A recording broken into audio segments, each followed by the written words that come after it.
Like, I have known and unashamedly loved Jesus for 26 years, and you grow and know him more and more every day, and as you learn more about yourself, you learn more about how you relate to him, and you learn more how you relate to people of faith and things of faith and those kinds of things. But today I'm just going to talk to you about the last 8 months, so just the last 8 months of this journey. And I have been aware of Grapplers for Christ for years, like a very long time. I was part of a church in Geelong where I was pastoring there, and I had a lot to do with Woon and Amy Uwe. So some of you will know Woon. He's a purple belt who's around here quite a bit. And Woon used to lead a young adults small group that I was a part of. So I met Woon when I was 15. And ever since then, Woon would very quietly just suggest every time we got together, hey, you know, you should think about doing something in the martial arts. Hey, you should think about doing some jiu-jitsu. And when jiu-jitsu took off in Geelong, it wasn't just every now and then, it was every time I saw Woon, I was just going to time him and wait for it to come up, you know? You know how some people talk about certain things all the time, yeah? Well, Woon's was definitely, hey, when are you going to try jiu-jitsu? And for a good number of years, I said to Woon, mate, like, you know me, you know that this is just not the sport for me. I like swimming, I like archery, I like 10-pin bowling, I like things that I can do without anyone else. I like things I can do from a distance. I like to play cards that I can hold in front of my face. I'm not athletic, I'm not outgoing. I don't like dancing, you know, it's just too close. Like, just, just get off, you know. And not only that, come on, Woon, I'm a conflict avoider. I am a reliable conflict avoider. I'm not aggressive. I get intimidated easily by people who are aggressive. This is not the sport for me. And being the gracious guy that he is, he would just politely say, oh, well, you know, think about it. I really think it'd be great for you, think about it.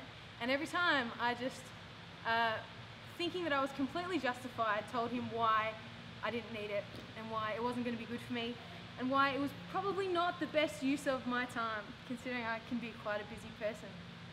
And this went on for years, and I thought nothing of it. I just thought, here's a man who's really, really passionate about his sport. And again, if you know Woon, just wants everyone to be involved in what is good in the world. So I kind of just left it and didn't think much of it. And then about 8 months ago, I was in a situation where, you know, some jiu-jitsu would have come in really handy that night. Just one little hip escape or one little stiff arm or any other kind of move that they teach you here would have been really helpful. But to my disappointment and to my struggle, that night I did nothing to help myself. I didn't call out, I didn't resist, I didn't hit back, I just let what was happening happen, and I'm still working through it now. So the next day after that thing, the first person I called, without calling my dad or my brother or my employer or anyone else, was I called Woon. And I said to Woon something I never thought I would say. I said, Woon, give me the number for the guy at Renegade. Give me the number for Jamie. I'll call him. I think it's time for me to say yes to the thing you've been asking me to do for years now. Give me the number. And so Woon was wonderful, and he had the conversation of, are you alright, and do you need me, and all of that. But somewhere within 24 hours, I had decided that that thing was never going to happen again. And the reason why it wasn't going to happen again was not because someone else was going to take care of me or protect me or step in. It was because I was going to be able to speak for myself. I was going to have to be able to do this on my own. And he did. He gave me the number, and Jamie called, and the next Wednesday I walked through that door and I stood on the edge of that mat and I looked at this room full of people who were just trying to squash each other, and I thought, oh, you have made a big mistake, girl. You did so well. You held out for so many years. You told Woon no deal. And what the heck are you doing here? Why did you cave? These people are going to kill you. And this is like real fear, you know, real fear. And because I'm a conflict avoider, very rarely am I in a position where I actually have to feel fear. So standing there in like black trackies and grey t-shirt with like a massive hair that I never thought was a problem until I started doing jiu-jitsu. You know, Jamie said, come in and we'll get you started, and the Godfather was there and he was going to teach me some things, and I just stood there like this thinking, oh man, like, how are you gonna get out of this? How are you gonna walk away from this? This is not good. And I said, I'm a little bit nervous. And Jamie's like, no need to be nervous, don't worry. No, we'll put you in a shirt and we'll get you going. And inside I'm like, no, you're not hearing me. I can't do this. This is just not cool. I had watched grappling before, and my responses to grappling before was, they just look like it's a really long hug, They just look like they're just trying to hold on to each other for as long as they can. And I watched a lot of young Christian people grapple, and I just thought, you guys are just making out without, you're allowed to in this environment. You're just getting away with a whole bunch of stuff over there that you'd never get away with in church. That's really interesting. And I was super like, just stay away, I'm not gonna do this is not for me. I was involved enough that I would come to Geelong, and I would because I was working in the same building, so I would turn the heater on and I would help Benno put down the foam blue mats and nail the puzzle pieces in. But I'd walk away because it just wasn't for me. So this thing happened, and I decided I needed to do something about it. And I came to a Wednesday, and I was so afraid all night that Wednesday that I think I was just like jelly the whole night. And it wasn't so much that I had contacted the thing that had happened the previous week. At that stage it was just, this person is trying to do something to me that's never been done before, and I don't really know what to do yet. I decided that if I was going to stick this out and the change was going to happen, I would have to come back to this mat as soon as I could. So at 6 o'clock the next morning, I walked through the door again.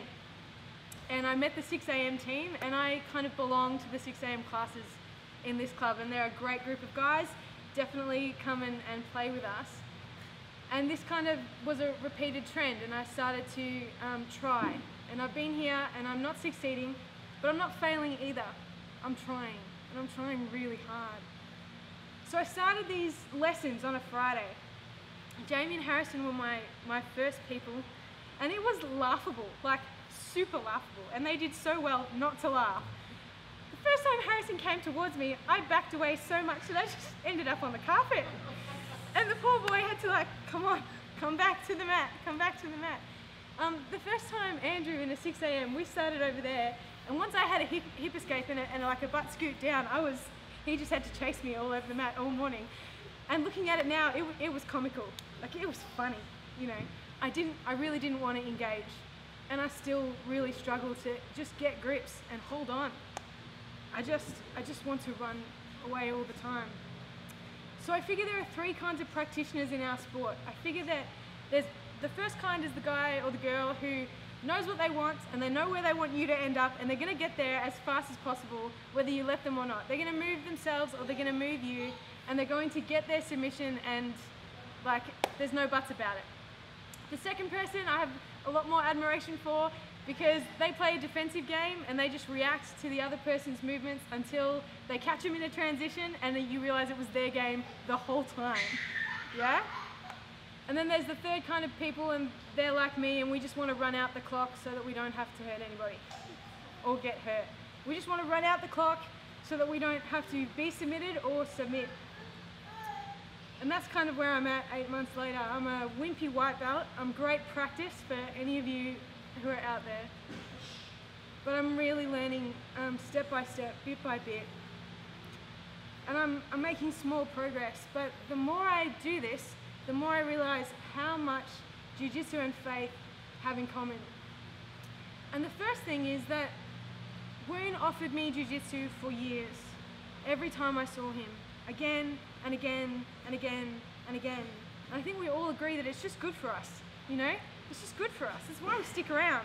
It's good for our health, it's good for our minds, it's good for our community, it's good for our fitness. It's just good for us to do this, even if we're crap at it. It's good for me to do. And he knew that, and he offered it to me time and time again. And I said no. But the moment I said yes, it wasn't just him who flooded in to help me. You all stepped up. You have all been so patient with me. You were patient with me, You were patient with me. You have been patient with me. You have been patient with me. I'm really thankful for you. You have been patient with me. Everybody came to my aid. And I really think it's the same with Jesus. For those of us who have been in faith for a while, we forget that you can offer Christ to someone time and time and time again, and they can do what I did. It's not for me. And they can justify it. You can justify it really well why you don't need Jesus. where you don't need church, where you don't need a community of faith. It's not for me. I don't believe in it. I have other things going on. It's not my priority. But the truth is, faith is a good thing. Jesus is a good man. Belief in something bigger than yourself that carries a group of people like this, it's good for us. And eventually there'll come a day where you'll need it. Where you'll need someone bigger than you, stronger than you, who can love better than you can, who can forgive more than you can forgive, who can encourage you more than you can find your own courage for. And his name is Jesus. Someone who can be gracious to you more than you can be gracious to yourself. Someone who can pull you out of stuff that you don't even know how you got into. Someone who can cover off on your edges and say, that's okay, that's not going to get you in the end. There's a life beyond that circumstance. And his name is Jesus. And so we keep giving what we know is good, even when people say no. And for those people who are the ones saying no, we're just going to keep giving you Jesus every chance we get. We're just going to keep telling you that we love the Lord. And that's okay. And it might take years, like it took for me. It might take years of someone saying no before they say yes. But when they do, gee, the community of God mobilizes. Gee, the grace of God spills in. Gee, people are carried. And we have to be patient with those people. They're wimpy white belts too. Wimpy white belts are people as well, you know. We have to be patient with them.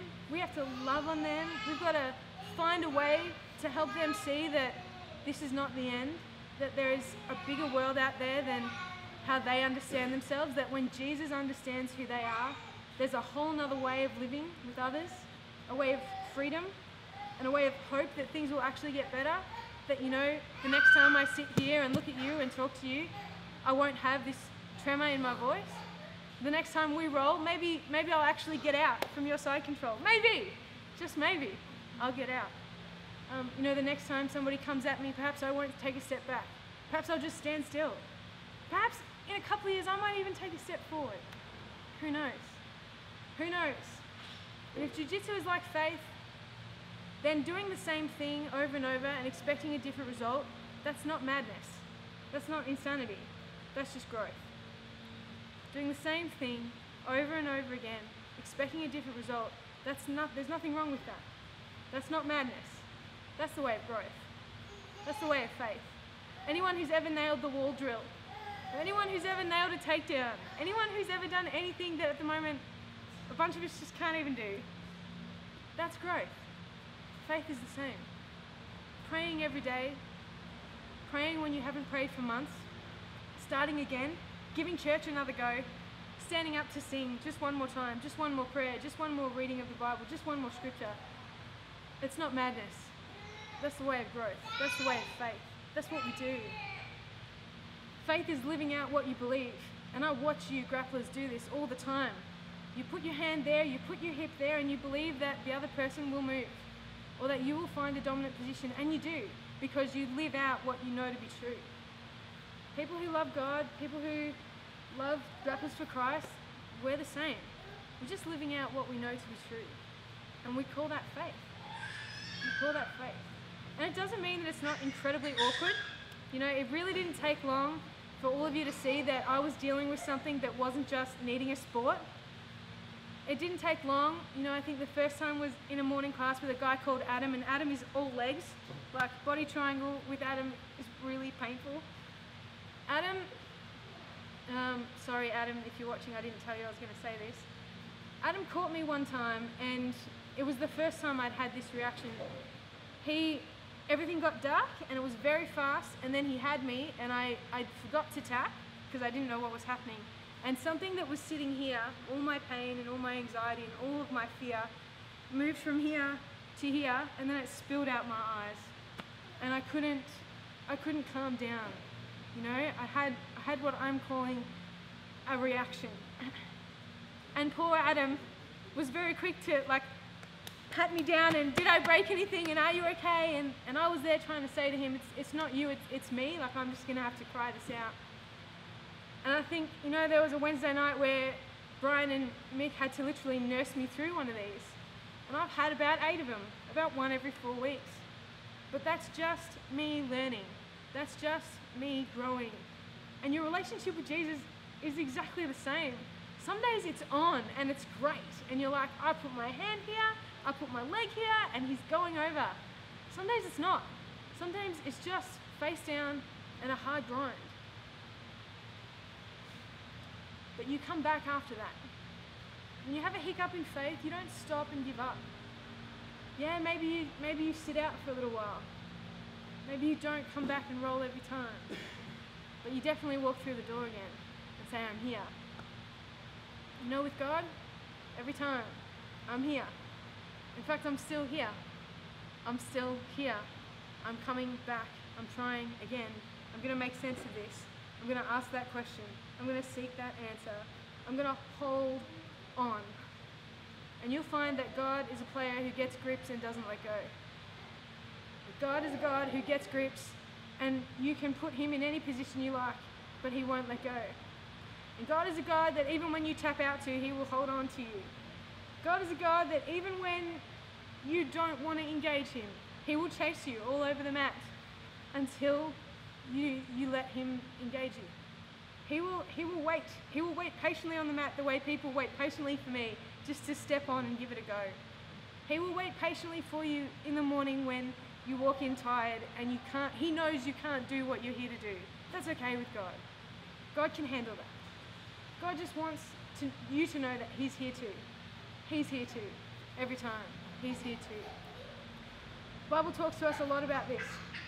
And I'm not going to quote scripture at you verbatim because I'm going to be here a few more times and then I'm really going to get going. But right now I'm just going to tell you that if you've heard nothing else about Jesus, his choices were always so that you would know that he's with you. Always.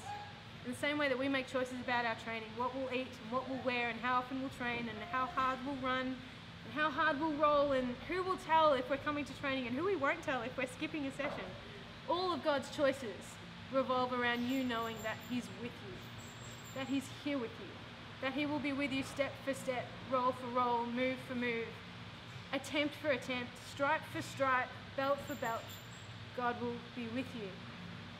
God will be with you. And so he just asks that you keep turning up to him in any way you can, in any sense of certainty that you can, that you keep turning up. And that despite the awkwardness of faith, and despite the disheartening of faith, when you're always the nail and you always lose every round, despite the challenge of feeling like you're held down and you can't get up, despite these things, that God will be there with you. On the very worst day of your lives, of my life, on the very worst day, when things happen to us that should never have happened, God will still be there. God will be there on that day. And that makes even that day feel not so scary and not so bad, knowing that he and I, he and you will be there together. And you can tell yourself that every day, especially if you're like me and when you walk in the door you think, you know, by the grace of God am I going to survive this today? But for you the door is not the gym door. Or maybe it is. There could be 100 other doors, 1,000 other doors, 1,000 other people, 1,000 other moves. Whatever it is that intimidates you, it makes you feel small and makes you wonder if you're ever going to get out of it. Whatever it is, walk through the door. Keep coming back. Know that Jesus is on the other side and that he loves you. So my kind of life at Jiu-Jitsu has been kind of intense, but I have really interesting moments as well, just so that we can finish on a lighter note. You know, I'm a teacher and I remember the first time in a 6 a.m. class I got into a north-south drill, and I remember the next morning, like just a few hours later, I was going to teach sexual morality to a group of young people. And I got up in front of the class and I was like, if you knew the position I was in this morning with a man that I have no idea what his name was, you would not listen to a single thing I have to say after this. I know that, you know, when you come to 6 a.m, as soon as you walk out the door, you know nothing is going to happen today that is as bad as what has already happened in the last hour. No one, like Ruben, is going to go and like choke you out. No one is going to slam you and pin you. Jiu-Jitsu really helps us get perspective, eh? Perspective on life, perspective on ourselves, perspective on how much we have to learn and how much we have to go, and how unique we are in that in order for the other person to succeed, they need a partner. In order for you to execute any move perfectly, you need to practice on somebody. These just not going to cut it, you know? You need a partner.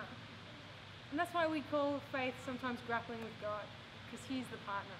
He's the one we train with. He's the one we practice with. I listen to a lot of people in my college, and they talk to me about, I'm really grappling with this, and they're not jiu-jitsu players. And I'm like, yeah, are you really grappling with that, or are you just kind of having a hard time? We know what grappling means. We know what this feels like. God does too. He really does. He really does. So I hope to see all of you a lot more. And I hope that the next time we roll, you know that you're rolling with something that isn't going to beat me and then isn't going to beat you. That you're actually working with me to help me through something here. That you're coaching me to get me through something. That you're holding me when I can't hold it together to get me through something. We're a team. So is the family of God. So are all people who call themselves Christians. That's a good thing. And that's pretty much all I have to say for today.